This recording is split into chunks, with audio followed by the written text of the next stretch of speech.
మంత్రివర్యులు గౌరవనీయులు పొన్నం ప్రభాకర్ అన్న గారికి, అట్లాగే పెద్దలు మంత్రులు గౌరవనీయులు వివేకన్న గారికి, మన కులబంధువు పెద్దవులు హనుమంతన్న గారికి, శ్యామోహన్ అన్న గారికి, బొమ్మ శ్రీరామన్న గారికి ప్రత్యేకంగా మరి ఈరోజు ఈ కార్యక్రమాన్ని ఇంత చక్కగా నిర్వహించిన పెద్దలు గౌరవనీయులు రాఘవరావు అన్న గారికి, మరి ప్రీతం గారికి, నా ముందున్న నా కుటుంబ సభ్యులందరికీ పేరు పేరున నమస్కారం తెలియజేస్తూ, మరి మనం ఏ సంకల్పంతో ఇక్కడైతే వచ్చామో ఆ సంకల్పం నెరవేర్చుకోవాలి.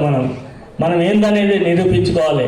రేపు జూబ్లీస్ ఎలక్షన్ జరగబోతుంది కాబట్టి కాంగ్రెస్ పార్టీ తరఫు నుంచి నవీన్ యాదవ్ గారిని బలపరిచారు కాబట్టి మనం అందరం కూడా మద్దతు ఇచ్చి అతని భారీ మెజార్టీతో మనం గెలిపాలి.